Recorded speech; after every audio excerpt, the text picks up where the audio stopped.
Aleluia! Eu quero saudar os amados irmãos com a maravilhosa graça e a paz do nosso Senhor e Salvador Jesus Cristo.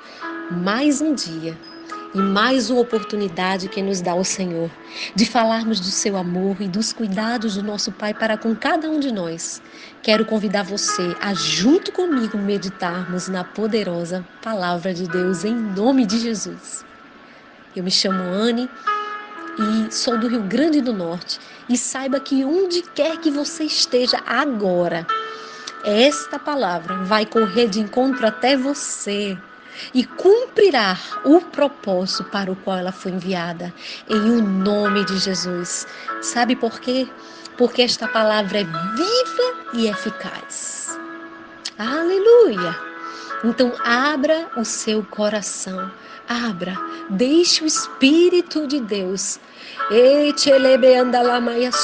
testificar ao seu coração cada palavra. Este é o segundo áudio acerca desta mensagem. Onde está Deus? Queridos, no áudio de ontem, eu terminei quase concluindo a mensagem, por isso achei conveniente dividi-la em duas partes. Esta palavra ela se baseia em Atos 17, versículo 23, que diz: Pois caminhando pela cidade, observei cautelosamente seus objetos de adoração e encontrei até um altar com a seguinte inscrição: ao Deus desconhecido.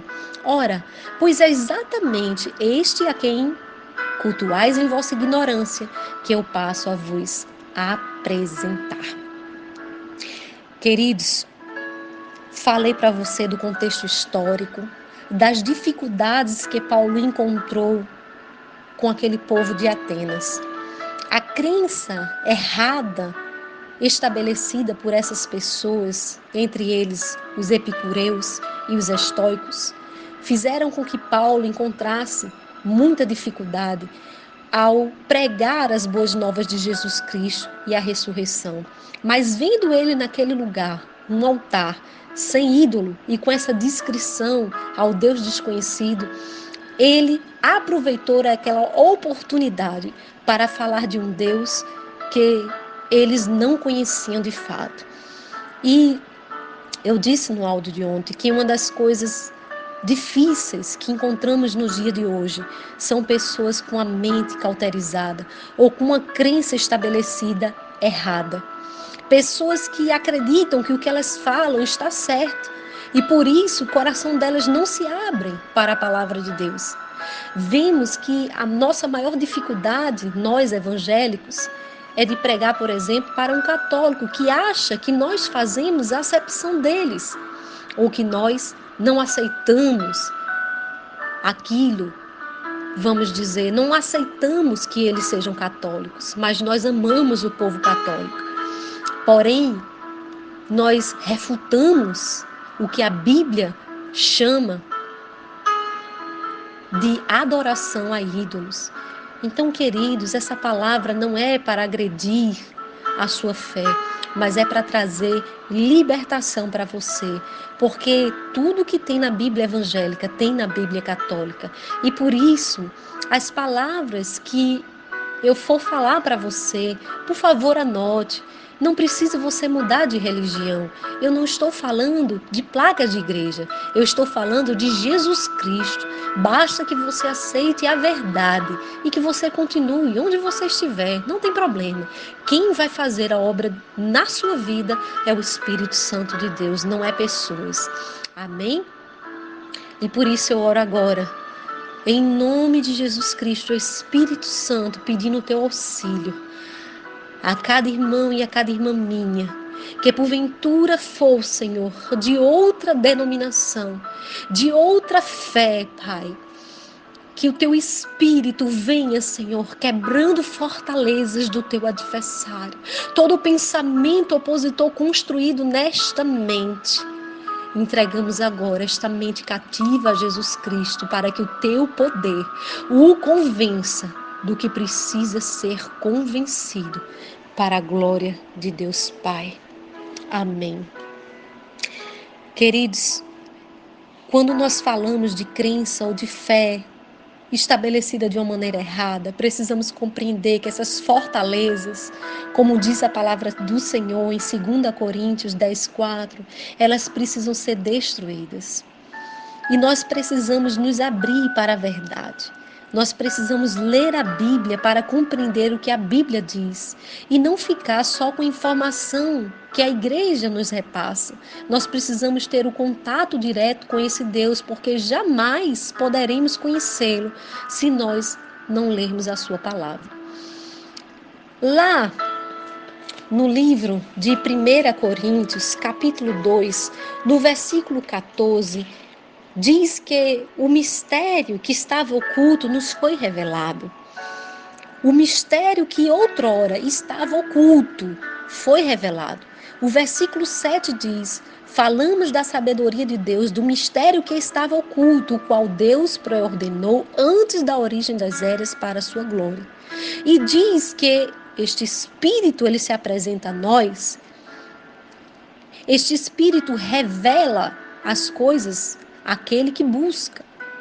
E é sobre isso que nós pregamos, não com palavras ensinadas com saber humano, como diz essa palavra, mas ensinadas pelo Espírito, interpretando as verdades espirituais para quem é espiritual. Mas também diz que o homem natural, a pessoa que não é recriada no Espírito de Deus, que não confessa a fé em Cristo, ela não entende as verdades de Deus, porque parece um absurdo.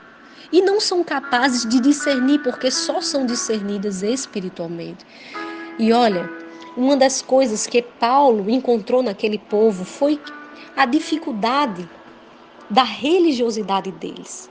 Falei para vocês no primeiro áudio, segundo historiadores, dizem que naquele lugar havia mais de 30.000 imagens espalhadas por toda Atenas. Era mais fácil encontrar uma imagem do que um ser humano. A religião nos cega. A religião nos deixa num lugar perigoso. A Bíblia nos conta, queridos, que Deus não faz acepção de pessoas, mas nós muitas vezes estamos com este espírito de religiosidade e nós não nos abrimos para o que Deus de fato tem para nós. Dei o exemplo ontem de Cornélio, homem que era temente a Deus, esmolava, ele fazia boas ações aos pobres, mas certa vez o anjo apareceu a ele e pediu para que ele fosse até o encontro de Simão, Pedro. E lá em Atos 11:14, Pedro fala que Cornélio, ele veio a ser salvo mediante a sua pregação. Então, queridos, você pode ser uma boa pessoa, você pode ser um homem de Deus ou uma mulher de Deus, mas o caminho para a salvação se chama Cristo. Ele é o caminho, a verdade e a vida. Ninguém vai ao Pai se não for por Ele. Paulo afirma que este Deus desconhecido por eles era o Deus que ele conhecia. Este Deus é criador e fez tudo o que nós desfrutamos hoje. Deus nos fez, criou o primeiro homem e assim toda a descendência. De Adão, um só homem, ele fez todos os povos da terra. Ele é o Deus supremo, é o Senhor dos céus e da terra. E algumas pessoas, ao ouvirem esse áudio, podem dizer, mas e Maria? Queridos, Maria é a mãe de Jesus, é uma mulher santa, mas a Bíblia não fala em lugar nenhum que ela deve ser adorada. A Bíblia diz que um anjo aparece a Maria e diz que o Espírito Santo viria sobre ela e que o poder do Altíssimo, ou seja, o poder que não é de Maria, a cobriria e que nasceria dela um ser chamado Santo, Filho de Deus. E Maria, apesar de achar aquilo impossível, o anjo diz, para Deus não há nada impossível. E diante disso, Maria, ela fala, aqui a serva do Senhor. Eis aqui a serva do Senhor. Marque na sua Bíblia, Lucas 1:38. Ela não disse, eu sou a Senhora, eu sou. a Salvadora. Ela disse: eis aqui a serva do Senhor, que se realiza em mim conforme a tua palavra.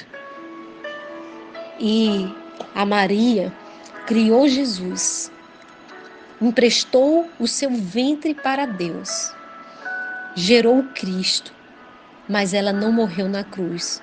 Quem padeceu e morreu foi Jesus Cristo, por mim e por você. Ela é santa, Paulo é santo, Pedro é santo, todos nós somos santos, porque a Bíblia diz: sejais santos como eu sou santo. Mas a Bíblia condena a adoração a pessoas. Só podemos adorar a Deus. Falei ontem para você, neste áudio, acerca disso. Deus não cabe no altar que nós criamos. O santuário não pode ser produzido por mãos humanas.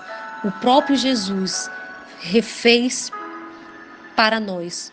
No santuário, ele destruiu e reergueu aquele templo. Aquele tabernáculo antigo foi destruído.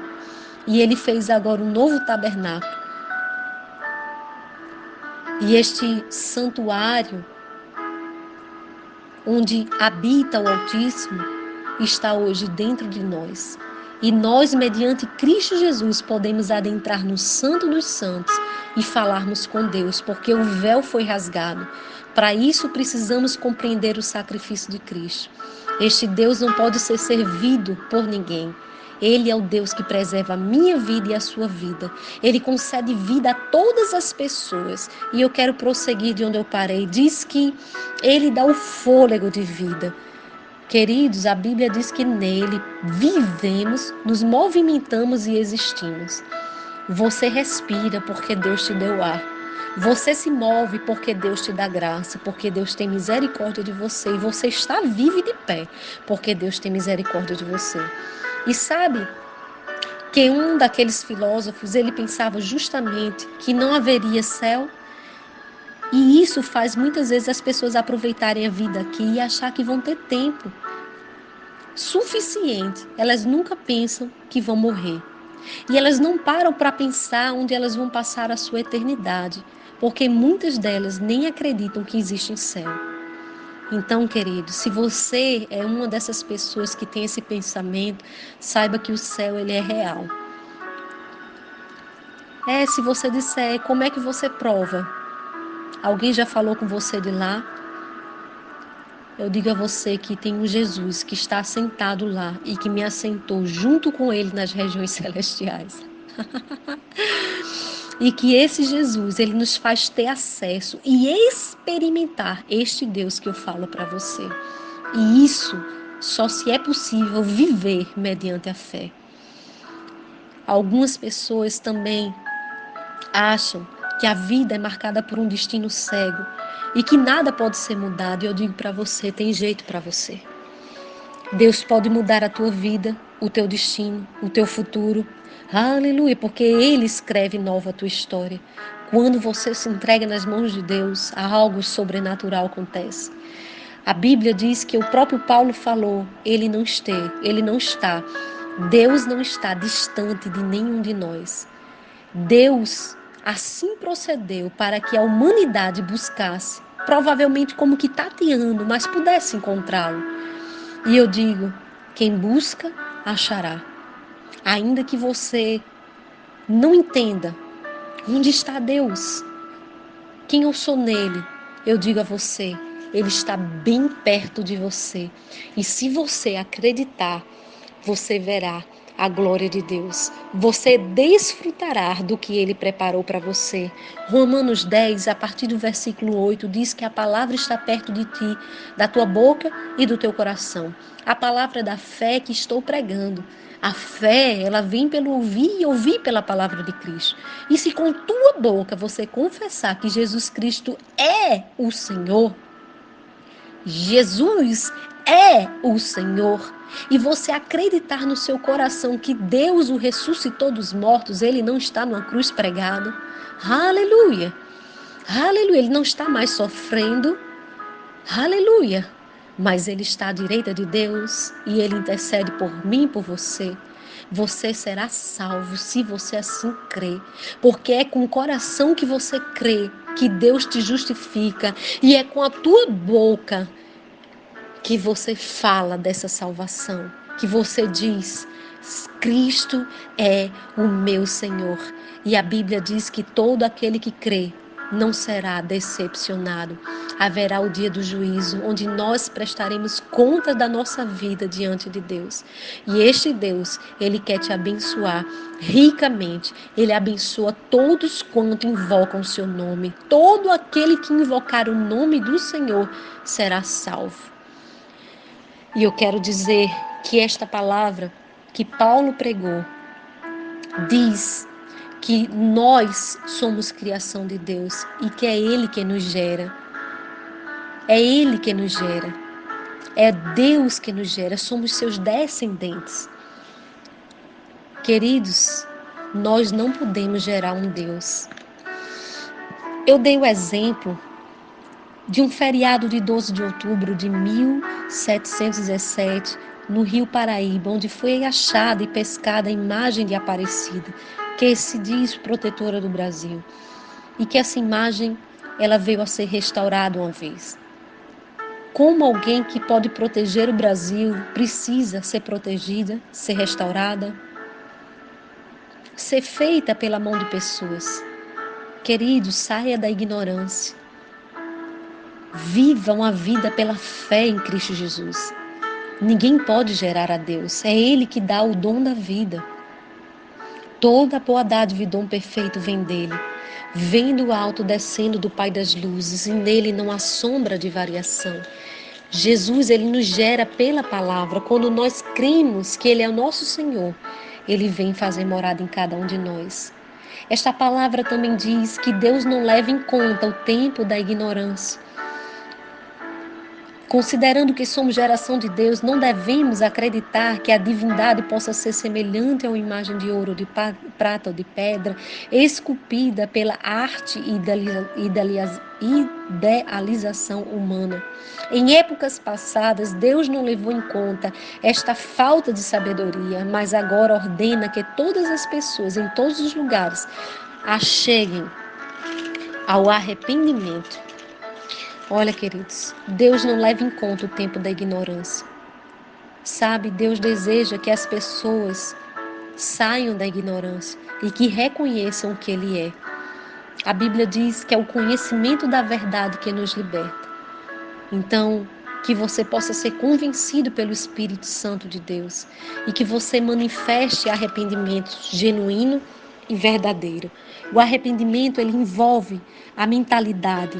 Ele envolve, porque arrependimento, na origem da sua palavra, quer dizer metanoia, mudança de mente.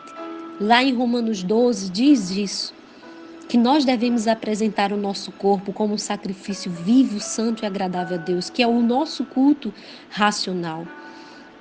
Em outras versões diz espiritual, e que nós devemos renovar o nosso entendimento. Queridos, o arrependimento envolve mudança de mente, mas também envolve a tristeza pelo pecado, como diz em 2 Coríntios 7:10. Nós precisamos nos entristecer pelas obras pecaminosas, seja idolatria, seja a busca pelos prazeres da vida, seja aquilo que tem, como eu disse no primeiro áudio, ocupado o lugar que só Deus deve ocupar nas nossas vidas, porque idolatrar não é só se ajoelhar diante de imagens, é você ter outra coisa no lugar de Deus. Tudo o que ocupa o espaço de Deus na vida de um ser humano. Então, devemos nos entristecer pelo pecado. A terceira coisa, abandonar o pecado. E isso precisa ser seguido de uma confissão espontânea. Eu quero Jesus, eu me arrependo do que fiz. A palavra diz que quando nós encobrimos, nós não prosperamos, mas quando nós confessamos e deixamos, alcançamos misericórdia. Então, enquanto nós tivermos com pecados encobertos, Deus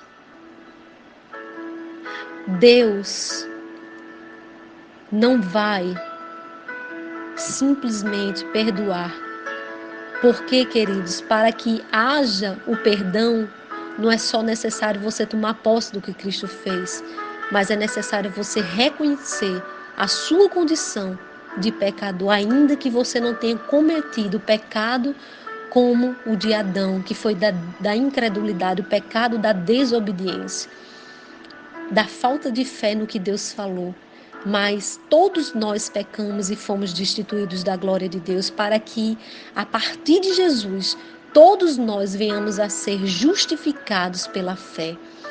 Saímos de uma condição e passamos para outra, mas é necessário passar pelo caminho do arrependimento, da justificação em Cristo Jesus. Deus escolheu Jesus para julgar a todos no dia do juízo, e é o que diz essa palavra. Ele determinou um dia em que julgará o mundo com rigor. Com rigor. É o que diz essa palavra. E eu acredito, queridos, no que a Bíblia diz. E eu espero que você acredite. E por isso ele deu provas, mandando o seu Cristo, mandando o seu Filho. E a palavra diz em Filipenses que ao nome de Jesus ele concedeu o nome sobre todo nome, para que diante do nome de Jesus se dobre todo joelho, nos céus, na terra e embaixo da terra. Se não for aqui em vida, será lá no céu. Mas que um dia todo nome vai reconhecer e todo mundo vai reconhecer que Jesus Cristo é o Senhor. Vai, porque está escrito na palavra do Senhor. Ele há de julgar vivos e mortos. Não escapará ninguém. Sabe, eu queria finalizar esta mensagem falando acerca das reações que as pessoas tiveram quando Paulo terminou de pregar esta mensagem. O versículo 32 diz: entretanto, alguns deles, assim que ouviram falar sobre a ressurreição dos mortos, começaram a dizer zombarias, e outros ainda exclamavam: sobre esse assunto te daremos ouvidos numa outra oportunidade. Depois dessas palavras, Paulo se retirou do meio deles, e aconteceu, porém, que alguns homens se juntaram a Paulo e creram. E entre eles estava Dionísio, membro do conselho do Areópago, e uma mulher chamada Dâmaris, e com eles algumas pessoas. Então, houveram essas 3 reações. Estão bem claras aqui. Aqueles que zombaram e que não quiseram mais ouvir a Paulo, aqueles que adiaram a decisão para depois, porque eles acharam que teria tempo para isso. Eles não pensaram que eles são mortais e que eles não sabem o dia de amanhã. E o terceiro, que se juntaram àqueles que creram. E eu espero que você seja como o grupo terceiro, que você ouça esta pregação e que isso gere fé no seu coração e convicção de que Deus te ama e que é simples assim, basta crer e se apoderar desta palavra e passar então a ser filho de Deus. Que você não venha ser como o primeiro grupo que zombou e não quis mais ouvir, mas que você possa se juntar àqueles que creem em Jesus Cristo. Que você não adie também a sua decisão por Cristo e ache que você vai ter muito tempo, porque o dia de amanhã só quem sabe é Deus. E eu queria dizer que idolatria não é só se prostrar diante de um Deus que você criou.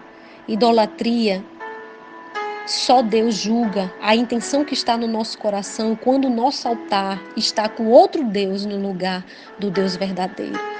Tudo que você colocar no lugar de Deus é idolatria. Pode ser um filho, um marido, pode ser que você esteja colocando coisas e pessoas acima de Deus. A idolatria moderna é o dinheiro, por exemplo. Lá em Mateus 6,24 diz que ele é a raiz de todo mal. Não quer dizer que o dinheiro é ruim, mas quando nós deixamos que ele nos governe, isso passa a ser um mal. Queridos, Êxodo 20 diz que Deus nos deu orientação. E ele diz Não terás outros deuses além de mim. Não farás para ti nenhum ídolo, nenhuma imagem esculpida, nada que se assemelhe ao que existe lá em cima nos céus, embaixo da terra, ou mesmo nas águas que estão debaixo da terra.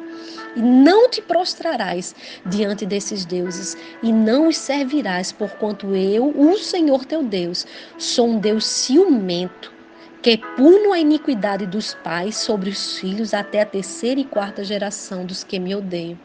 E também ajo com amor até a 1000ª geração para aqueles que me amam e guardam os meus mandamentos. É muito sério o castigo da idolatria. A palavra diz que até 4 gerações.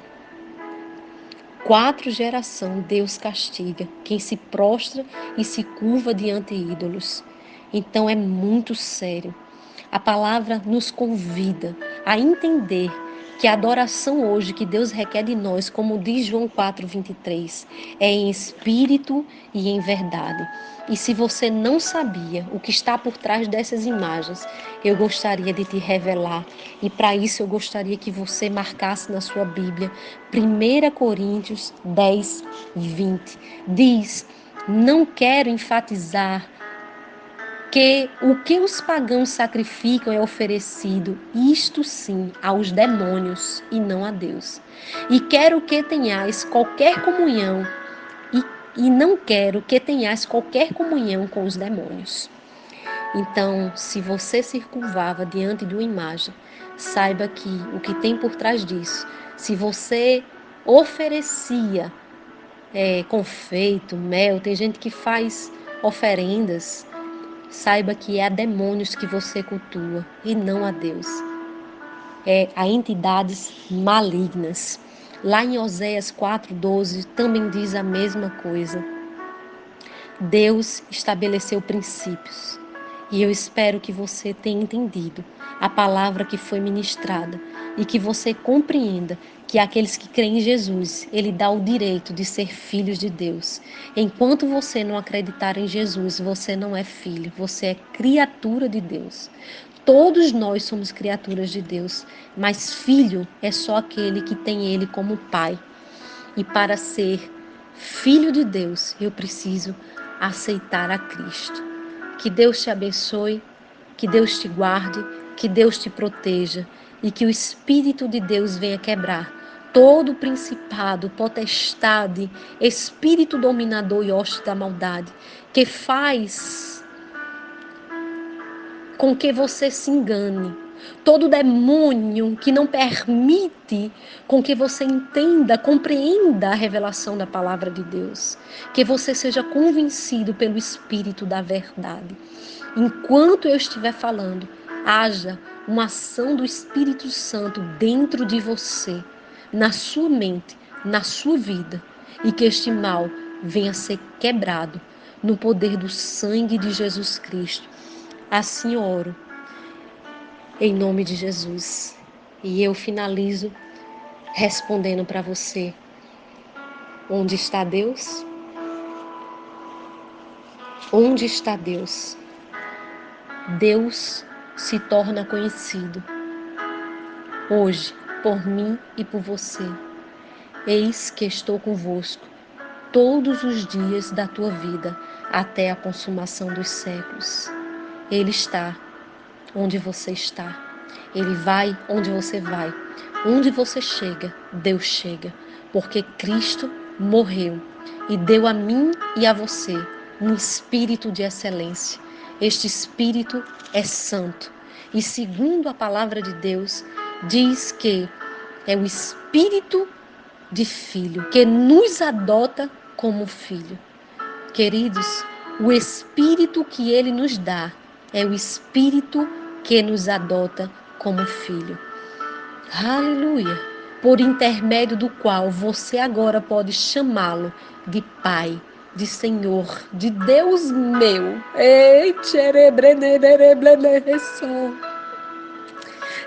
Aleluia! Aleluia!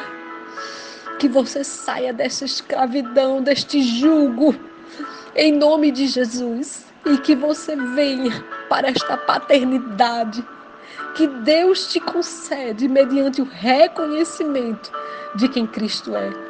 Seja abençoada.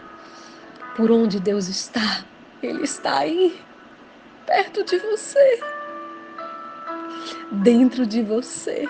E Ele se revela através de você. Que Deus te abençoe. Em nome de Jesus Cristo. Amém.